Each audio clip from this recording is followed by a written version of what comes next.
Assalamualaikum warahmatullahi wabarakatuh. Alhamdulillahirabbil alamin. Wa bihi nasta'inu ala umuri dunya waddin. Wa sallallahu ala Muhammadin wa ala alihi wa sahbihi ajma'in. Saudaraku, Allah Subhanahu wa taala berfirman di dalam surat Ali Imran ayat 185. Fa idza quri'al Qur'an fastami'u lahu wa ansitu la'allakum turhamun. A'udzu billahi minasyaitonir rajim. Kullu nafsin dha'iqatul maut. Fa innama tuwaffawna ujurakum yaumal qiyamah. Faman zuhziha 'anil nar wa udkhilal jannata faqad faz. Wa mal hayatud dunya illa mata'ul ghurur. Saudaraku, melalui ayat tadi Allah Subhanahu wa taala ingin memperingatkan kepada kita bahwa semua yang bernyawa, mempunyai nafas, yang ada di muka bumi ini akan mengalami kematian.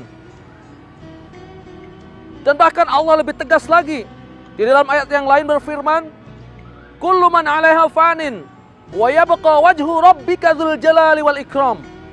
Semua yang ada di muka bumi akan mengalami kehancuran, kebinasaan, kecuali zat Allah yang maha hidup, yang maha kekal. Saudaraku, kita sebagai manusia yang mendiami bumi Allah ini akan mengalami kematian setiap saat, kapanpun dan dimanapun. Beliau Rasulullah Sallallahu Alaihi Wasallam bersabda, "Aksiru bi dzikrihal ladzati ya'nil maut."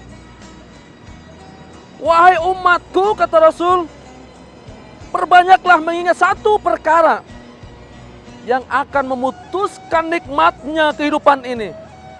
Apa satu perkara itu? Ya'nil maut, yaitu kematian. Hadis riwayat Tirmizi. Pernah dilakukan oleh Rasulullah dan para sahabat di dalam rangka memperbanyak ingat mati kepada Allah.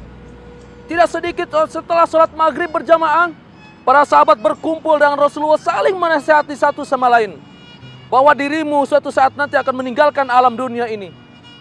Kemudian tidak sedikit pula para sahabat yang menggali kubur di dalam kamarnya agar setiap saat ia melihat bahwa dirinya akan dikuburkan di dalam tanah.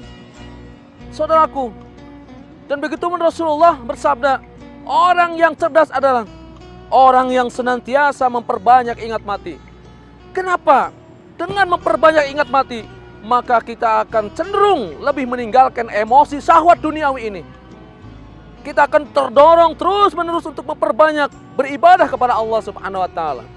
Ada 3 kelompok manusia menurut Imam Al-Ghazali yang dimana menerima tentang kabar kematian ini. Yang pertama adalah kelompok orang yang selalu senantiasa menumpuk harta kekayaan duniawi, sehingga ketika disampaikan kabar tentang kematian, wahai fulan, tubuhmu yang cantik, yang tak ganteng, yang gagah, hartamu yang banyak, suatu saat nanti kamu akan meninggalkan alam dunia ini dan akan mengalami kehancuran, kematian. Tubuhmu akan dimakan oleh cacing tanah, ulat tanah, belatung. Tetapi bagi orang-orang yang seperti ini, ketika disampaikan oleh kiai, oleh ustaz, oleh orang tuanya bahwa dirimu suatu saat nanti akan mengalami kematian, tidaklah membekas sedikit pun dalam hati mereka. Ia senantiasa bergelumur dosa, menumpuk kekayaan duniawi ini, lupa akan hakikat kematian dirinya.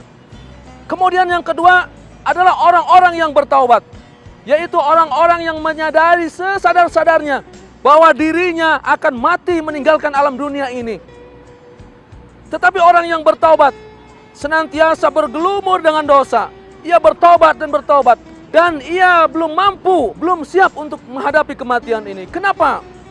Orang-orang yang bertaubat ini takut amalnya tidak cukup untuk menebus ampunan Allah Subhanahu wa taala atau menebus kenikmatan Allah yang berupa surga. Sehingga orang yang bertaubat, ia senantiasa memperbaiki kualitas imannya, kualitas ibadahnya, pergaulan sosialnya, agar ia mampu ketika dijemput oleh Allah nanti, ia dalam keadaan siap sedia. Kemudian kelompok yang ketiga adalah al-arifin. Mereka orang-orang yang sudah mempunyai perspektif yang sangat jauh terhadap Allah Subhanahu wa taala. Keimanannya yang tinggi sehingga ia siap kapanpun dan dimanapun. Ketika ajal datang, ia siap dalam keadaan iman dan Islam. Saudaraku, bulan Ramadan mari kita jadikan momentum untuk kita lebih memperbanyak lagi mengingat kematian. Karena kematian adalah pintu utama kita akan memasuki alam akhirat. Sesudah mati, maka manusia, pintu taubat dari Allah Subhanahu wa taala tertutup bagi manusia. Kehidupan dunia yang singkat ini, marilah kita rebut untuk bercocok amal agar kita panen nanti di yaumil qiyamah.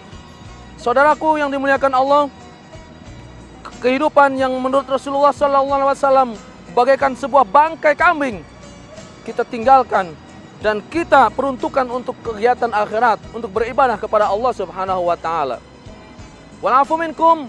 Wassalamualaikum warahmatullahi wabarakatuh.